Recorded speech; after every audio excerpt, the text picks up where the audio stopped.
Здравствуйте! Мы рады приветствовать вас в новом году очередным выпуском информационно-аналитической программы «События недели». В студии Белла Кварчия.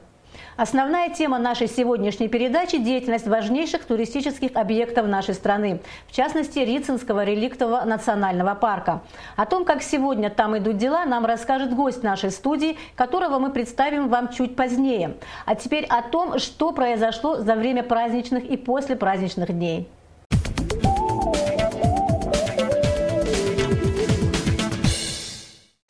Работа госавтоинспекции в праздничные дни была переведена на усиленный режим. В городах и районах активно проводились рейдовые мероприятия. Круглосуточно работали городские больницы и станции скорой медицинской помощи. Чаще всего в праздничные дни в помощи врачей нуждались пациенты с сердечно-сосудистыми заболеваниями. 12 января в ходе спецоперации по ликвидации грузинской бандгруппы, занимающейся похищением людей с целью выкупа в Гальском районе, погибли военнослужащие Эдуард Нарсисян и Андрей Удальцов. Подполковник Эдуард Нарсисян стоял у истоков формирования спецслужб нашей страны. В силовых структурах Абхазии служил с 1998 года, участвовал в ряде спецопераций. 28-летний Андрей Удальцов был начальником кинологической службы погрануправления ФСБ России в Абхазии. 14 и 15 января Абхазия простилась с героями. В церемонии прощания приняли участие президент республики Рауль Хаджимба, все руководство страны, посол России в Абхазии Семен Григорьев, руководство погрануправления ФСБ России в Абхазии, представители государственных структур и общественность столицы. 13 января премьер-министр Абхазии Беслан Будба провел первую большую пресс-конференцию, на которой в частности сообщил, что с января 2015 года зарплата бюджетников повысится от 35 до 50%.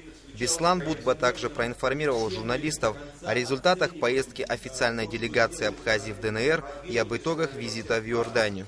Премьер ответил на вопросы журналистов о строительстве овощехранилища в Ачимчирском районе, а также рассказал о степени готовности различных проектов, в частности, о проекте воссоздания Сухумского международного аэропорта.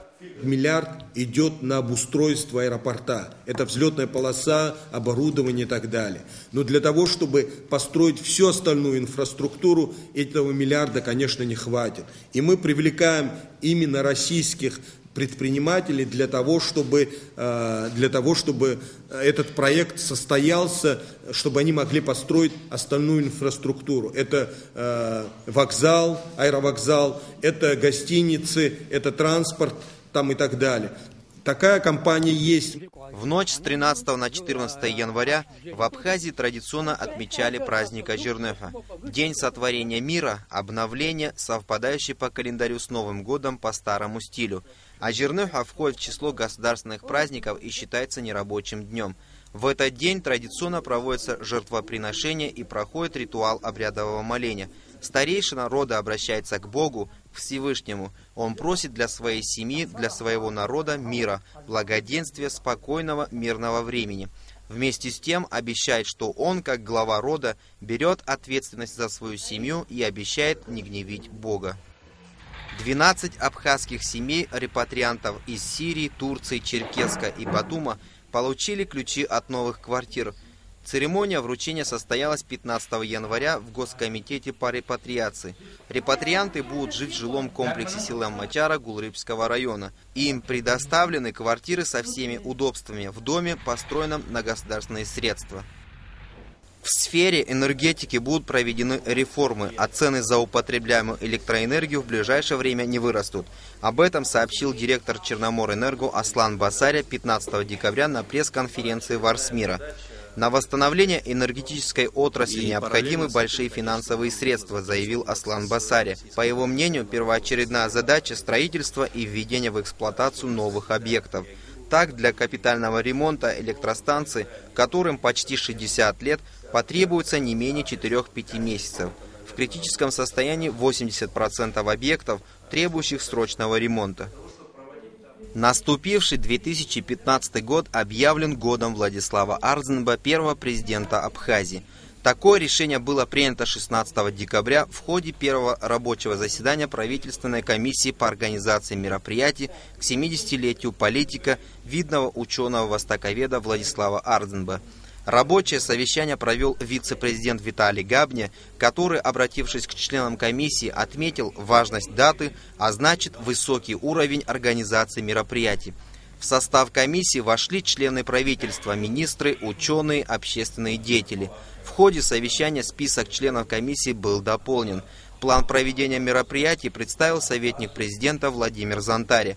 Будем проводить юбилей Владислава Григорьевича как юбилей не только крупного ученого-востоковеда, но и как личности, олицетворяющей собой наше национальное движение, нашу независимость, наш суверенитет и вот эту шкалу ценностей,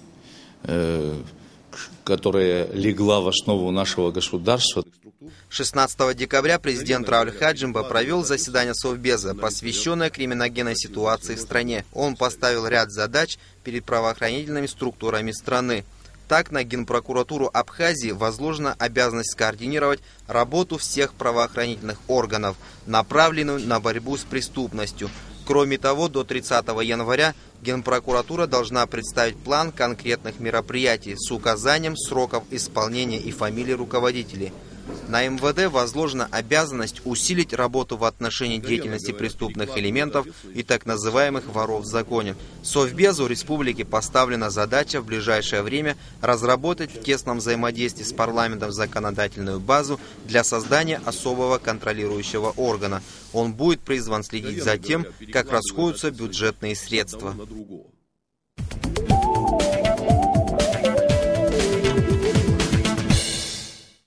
Таковы были основные события, которые произошли после Нового года в нашей стране. А теперь вернемся к главной теме нашей программы. В этом году во время зимних праздников Рицинский реликтовый национальный парк посетило рекордное число туристов. Приезжали со всех концов России. Впрочем, достаточно было и жителей Абхазии. В связи с этим стал актуальным вопрос содержания парка и того, как там встречают туристов. Рассказать о работе Рицинского парка мы пригласили директора этого объекта Риту Владимировну Лолуа. Здравствуйте, Рита Владимировна. Здравствуйте. Рита Владимировна, перед тем, как мы начнем свой разговор, я бы хотела предложить вашему вниманию сюжет, который мы совершенно недавно снимали на Рице. Это было буквально перед Рождеством, 6 января. Пожалуйста.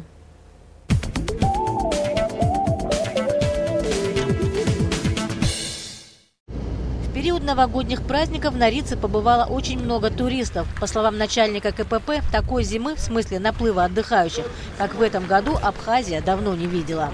С 1 по 5 у нас января получилось 3663 взрослых и 505 детских билетов. В сумме это получается 1 332 550 рублей за 5 дней работы. По декабрю у нас было 480 тысяч сдано. А вот в 2013 году сезон не состоялся, в 2012 было сдано 17 тысяч рублей, в 2011 тоже сезон не состоялся у них. А по январю еще не сравнили, но вот такая у нас цифра выходит. Проезд на Рицу для туристов, как и прежде, стоит 350 рублей. КПП оснащены камерами видеонаблюдения. Ранее здесь функционировала одна камера из установленных двух. Сейчас отремонтировали одну и докупили еще две. Теперь на КПП уже 4 видеокамеры, информация с которых поступает на монитор компьютера дирекции парка. Таким образом контролируется и КПП, и касса. В ближайшие месяцы будет создан сайт, где в режиме онлайн можно будет понаблюдать за въездом туристов в парк.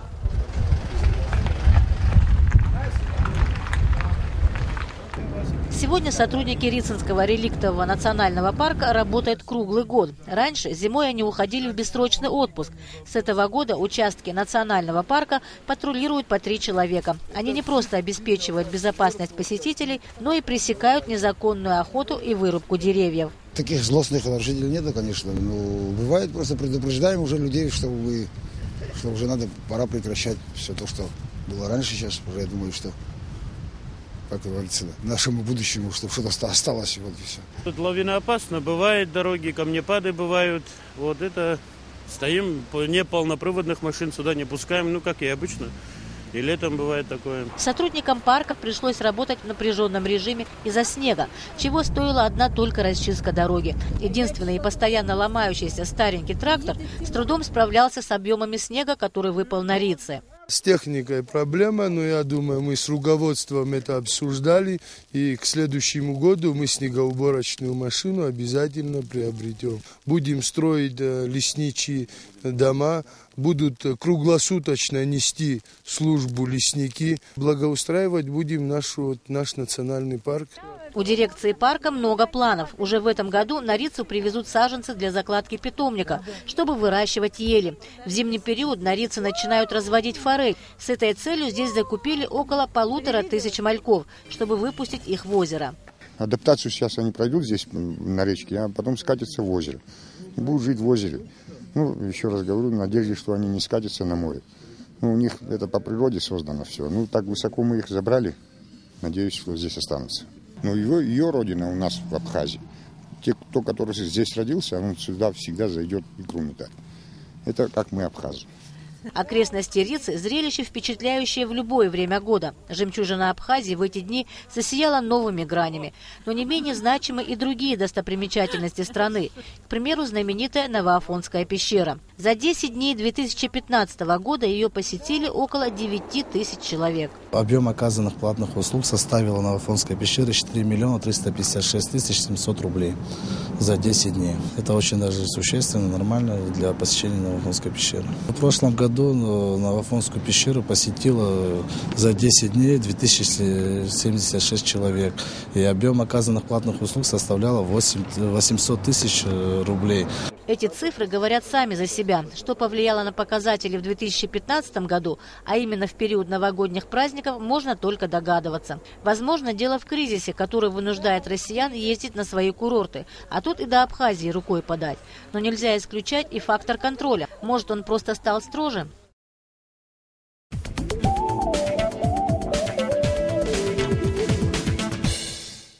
Рита Владимировна, мы сейчас посмотрели сюжет только что. Действительно, на Рице было очень красиво, нам там очень понравилось.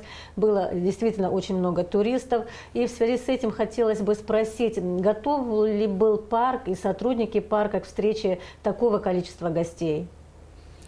Ну, знаете, готовы быть к работе надо всегда, в любое время суток и в любое время года.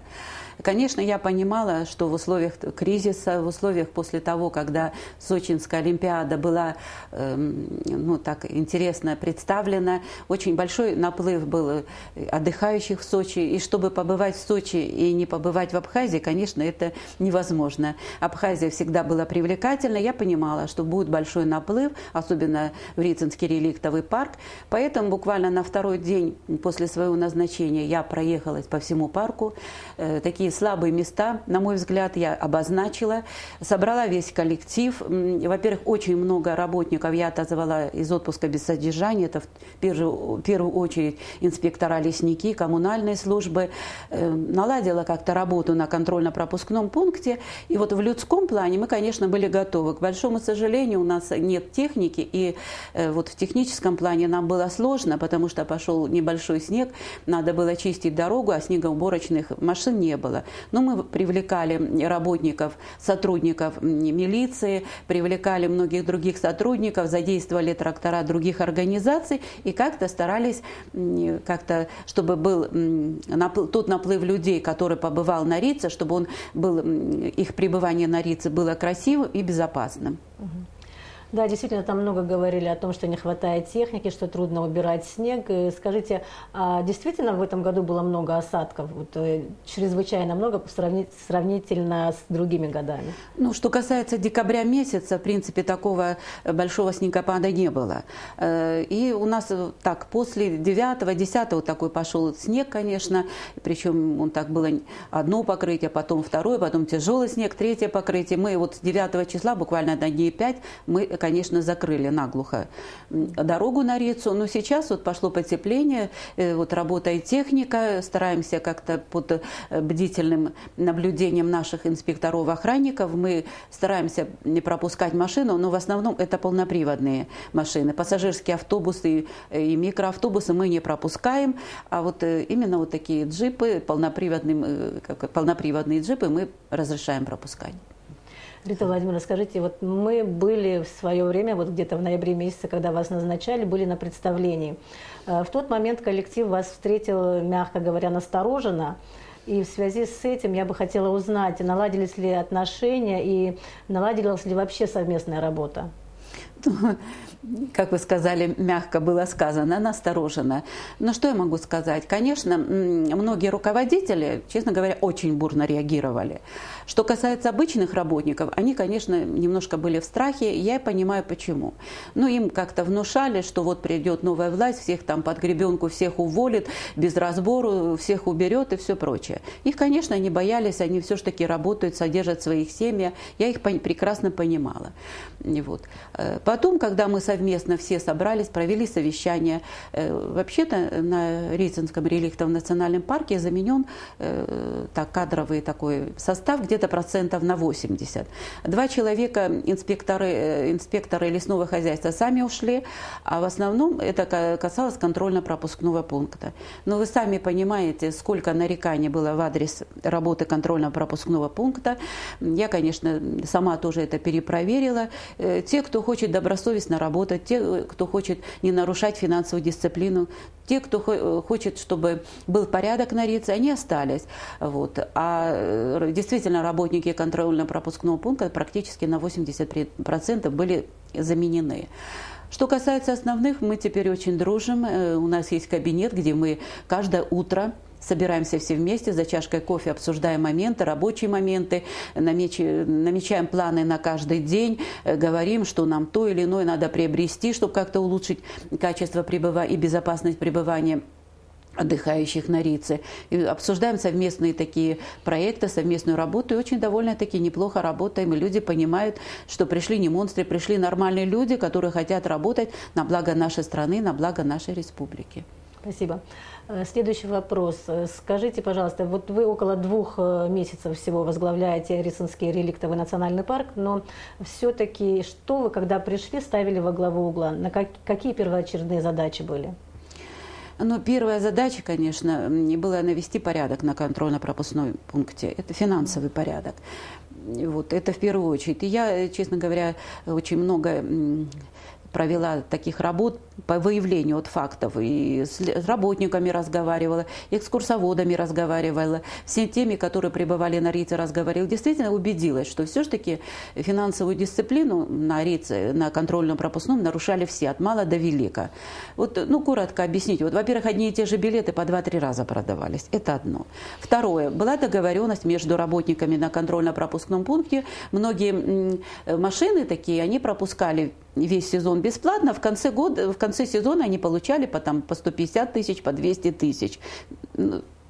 Далее, так было заведено, что кассир приезжает на контрольно-пропускной пункт, приезжает и с 9 до 6 находится. И он дальше собрал всю сумму, приехал, сдал. После 6 не находился, а после 6 тоже очень большой в летний период, большой, до 9, до 10 часов шли автобусы, тоже большой был наплыв. И это как-то почему-то не фиксировалось и как-то не отражалось вот в приходе. Поэтому мне как-то удалось, во-первых, человек 5 из бывших работников осталось, правда, один ушел, он сказал, что он не привык так работать, вот. А основной состав, естественно, как я уже говорила, заменен, есть начальник смены, есть кассир и 2 инспектора охраны, которые заступают на сутки, и кассир никуда не уезжает, он там присутствует. И, кстати, очень много вечернюю Рицу хотят посмотреть. Даже ночью в 11 часов был такой случай, когда отдыхающие из России с маленьким 11-месячным ребенком хотели ночью там, в 9 или 10 часов подняться на Рицу. Еле уговорили, в сопровождении подняли, они полюбовались и спустились. Они вот, даже в такое время суток есть отдыхающие, которые хотят поехать. И вот наладили как-то финансовую дисциплину. Это одно. Второе, вот на мой взгляд, все-таки было очень много в санитарном плане. Мне пришлось, конечно, отозвать из отпуска без содержания коммунальные службы. Они убирают и Голубое озеро, и вот так называемый каменный мешок, Юбшарские ворота, и на Рице, занимаются уборкой. Мы поставили 2 электрических шлагбаума на контрольно-пропускном пункте. До этого, честно, в качестве оградительной была веревка, честно, в эстетическом плане это некрасиво. Установили на контрольно-пропускном пункте абхазский флагшток. Со многих пойм рек мы убрали, очень много было кузовов, которые были еще лет 20 тому назад, как были брошены там, валялись, мы вытащили, пришлось нам очень тяжело поднимать краны, технику. Вот проводили вот такие работы. Так что проблем много, но потихонечку, поэтапно надо решать. И, конечно, все-таки основная такая, посмотрела вот, людские ресурсы, вот, низкая заработная плата. На руки инспектор лесного хозяйства получал 8500. Я считаю, что это, на мой взгляд, это низкая заработная плата. Пришлось нам где-то процентов на 30, порой на 40 поднять. Наладить дисциплину, как я уже говорила. Ну ничего, потихонечку проблемы будем решать. Сразу за 2 месяца все проблемы не решаются. Скажите, а что касается торговых объектов, вот там, где маленькое Голубое озеро, да, там очень много, там вечно и грязи, вообще как-то все это непрезентабельно выглядит. Что вообще в этом плане? Вы знаете, я смотрю в интернете все вот отзывы вот о том, как они, вот общественные эти пункты питания, очень много негатива. Я намерена, я уже с некоторыми из них говорила, я намерена вот где-то вот провести такое масштабное такое совещание с привлечением работников, сотрудников милиции, на санэпидемстанции и поговорить о том, как они все-таки принимают гостей. Вы знаете, Рица, конечно, это уникальная, красивая природа, но полюбовавшись этой природой, прийти в общественное заведение и некачественно покушать, все вот это, как вам сказать, вот, забудешь о красивой природе, да? И вот хотелось бы, конечно, там навести порядок. Я думаю, будет разговор жесткий. Кто будет доброжелательно, качественно, и цены, чтобы были не такие, знаете, заоблачные, будет, вот, согласен будет с этой работой, конечно, мы будем с ним сотрудничать. Кто не будет сотрудничать, ну, будут другие какие-то меры приниматься, будем по-другому общаться. Но в этой сфере мы постараемся наладить работу, чтобы в пунктах общественного питания все-таки люди тоже получили в свое удовольствие. Вернемся к зимнему нашему периоду, вот к послепраздничной недели, вообще к периоду праздников. Скажите, пожалуйста, каковы показатели? Вот можете ли вы сравнить с предыдущими годами? Вы вообще довольны тем результатом, который вы видите вот сейчас? Ну, я сразу скажу, вот я первую неделю, я сотрудников КПП практически никого не трогала. Потом поэтапно, сначала заменила 1 смену. Я когда увидела, что бывшие сотрудники в сутки, значит, обелечивали там на 2, на 3, на 4, на 5 тысяч, а новая смена обелечивала на 15, на 17, на 20, я поняла. Я практически, вот все смены новые, те сотрудники, которые захотели работать, не нарушать дисциплину, их осталось человека 4, я их по разным сменам, в принципе, так и раскидала. Вот. И вот получилось так, что вот буквально первую неделю, если не считать, вот за декабрь месяц мы обилетили наших отдыхающих где-то на 478, ну почти на 480 тысяч рублей. Очень большой был наплыв в январе месяце, буквально с 1 по 9 января было очень много отдыхающих, мы где-то продали билетов и детских, и взрослых на сумму где-то 1 620 000 рублей. Вот. Но потом, конечно, нам пришлось из-за снегопада закрыть дорогу, но сейчас все равно, вот, несмотря на такие очень серьезные ограничения, только вот опять-таки полноприводные машины, все равно 5, 6, 7 тысяч в день мы как-то продаем билеты. И стараемся их пропускать только до Голубого, до Юбшарских ворот. Но, правда, они умудряются все равно тихо-тихо пропустив до Юбшарских ворот, все равно наверх проскользнуть. Но, тем не менее, мы как-то все равно... Работа у нас идет неплохо, на мой взгляд.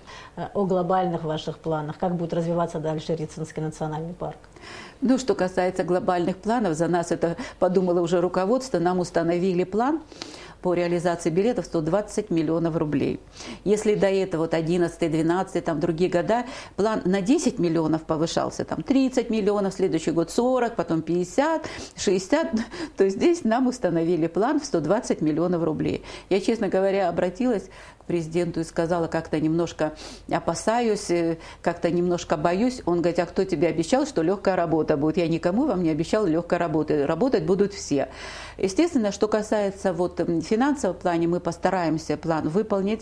Что касается вот других моментов. Я вот, знаете, много бывала вот в российских парках, смотрела вот в интернете. Хотелось бы все-таки, вы знаете, вот едешь по парку, да, ну, не чувствуется, вот, ну, написано, Рицинский реликтовый национальный, а дальше идешь, ну, едешь, как будто просто едешь в лес, и все. Никакой наглядной агитации, никаких, во-первых, знаков дорожного движения, а дорога это сложная и опасная, да. Вот сейчас мы пригласили сотрудников милиции, они посмотрели, вот от 0 километра до Рицинска, надо установить 199 знаков. Но помимо этого, чтобы обезопасить движение наших отдыхающих и тех, кто к нам приезжает. Вот. Теперь, что касается, вот вы понимаете, каждый клочок нашего парка – это история. Надо это все преподнести, надо такие щиты с какой-то информацией, чтобы люди понимали, знали, вот здесь вот это место красиво, вот здесь вот это колхидский самшит, чтобы люди понимали, что историю этого самшита, как он растет. Знаете, вот насколько я знаю, вот из колхидского самшита даже собор Парижской Богоматери был построен. Вот надо же это как-то преподносить, что он был востребован еще в прошлые века. Все. Надо это как-то наглядно, красиво преподнести нашим отдыхающим. Надо, во-первых, вот мы сейчас готовим щит, на котором в нескольких местах повесим их права и обязанности. Порой, знаете, что приезжает отдыхающий, вот если где-то захочет, он сфотографироваться, к нему подбегает, сдирает с него деньги. Да? А у нас любительская съемка разрешена. Потом пикники устраивают, бросают мусор, они должны понимать, что это парк, что это все ведется здесь наблюдение, что надо оберегать этот парк. Поэтому они должны, опять-таки, свои обязанности тоже знать. Нельзя ломать ветки, деревья, нельзя сорить, нельзя, знаете, так коварно относиться к природе. Нам природа подарила такую уникальную красоту, мы должны ее только беречь и приумножать, и преподносить ее красиво. И вот наша задача как-то вот информационными щитами, может быть, какими-то информационными такими другими какими-то моментами, преподносить красиво нашим отдыхающим. И вот у нас очень много, мы взяли менеджера по ландшафтному обустройству, вот есть такие планы, мы смотрим, как в других парках Европы, и вот как это все устроено. Мы хотим, знаете, это очень как-то облагородить еще эту природу, эту красоту, поучаствовать в ней как-то. То есть наука будет развиваться в вашем парке? Что касается науки, это у нас есть отдел науки и экопросвещения. И у нас очень грамотный специалист, я его представила, Инга Васильевна Таня, она кандидат географических наук, очень много работает, и что касается ПАО науки. Сейчас мы берем специалиста-методиста, который будет заниматься экопросвещением. Мы уже договорились с РАНО города Гудауты, мы будем по школам собирать учеников, вообще собирать, кто этим интересуется, проводить такое экопросвещение, может устраивать вместе с детишками походы на Рицу, походы на Уатхару, и чтобы они как-то участвовали, какие-то дорожки, такие экскурсионные, такие мы будем проводить, обустраивать. Это что касается науки, там очень много работы. Я думаю, что вы пригласите Ингу Васильевну, она что касается по науке, она очень много может рассказать. Они намного ездят в Питер, ездят в другие города России, и там проводят экопросвещение и продвигают нашу науку. Вы знаете, на Рице она очень много открыла таких растений, которые нигде в мире нет. Мы очень мало об этом знаем. К большому сожалению, мало у нас как-то информации по телевидению нашему абхазскому о том, какие у нас растения. Вы знаете, тут рассказывают, что когда было так наплыв, вернее, ледник шел, а здесь море, и как-то не давало распространению ледника, и образовались такие зоны, где сохранились такие растения, которые с прошлого века остались. И вот я думаю, что вы ее пригласите, она подробно вам расскажет, а я как управленец, как хозяйственник, я просто буду способствовать своей работе тому, чтобы науку эту помогать и в моральном, и в финансовом плане, чтобы наука на Рицинском реликтовом парке, она просто развивалась. Поэтому он и реликтовый. Скажите, пожалуйста, когда будет создан общественный совет, то, о чем вы говорили? Мы уже предварительно с несколькими учеными и специалистами в этой области мы уже разговаривали. Я думаю, что в ближайший месяц, я думаю, что мы создадим совет, у нас очень большие планы, чтобы мы совместно выработать, как нам все-таки Рицинский национальный реликтовый национальный парк сделать действительно парком красивым.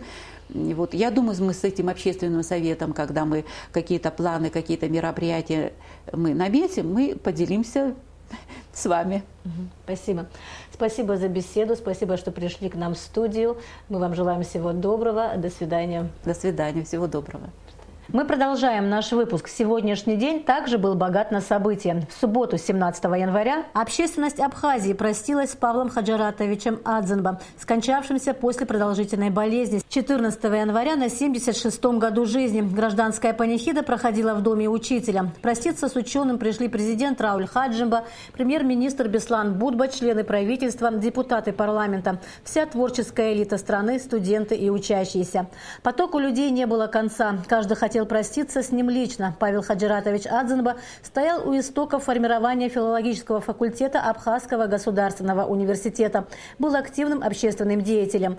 Его вспоминают как доброго, теплого человека, интеллигента. Все, кто знал Павла Адзенбо, хотели быть похожими на него. Президент Абхазии Рауль Хаджимба принял призеров первенства России по вольной борьбе среди юношей Андрей Квициня и Тимур Асмыр и их тренеров. На соревнованиях они показали выдающиеся результаты. Андрей Квициня, выиграв все поединки, завоевал титул чемпиона России среди юношей 2014 года в весе до 42 килограмм. Тимур Асмыр на третьей ступени пьедестала. Сейчас ребята готовятся к выходу в финальный этап первенства России среди юношей в Якутии, где будут разыгрываться путевки на европейские и мировые чемпионаты.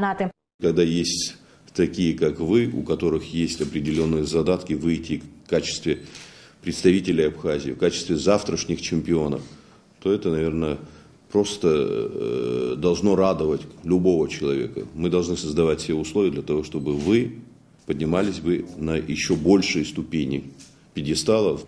Это все события, о которых мы хотели вам рассказать. Встретимся на следующей неделе. Всего вам доброго. До свидания.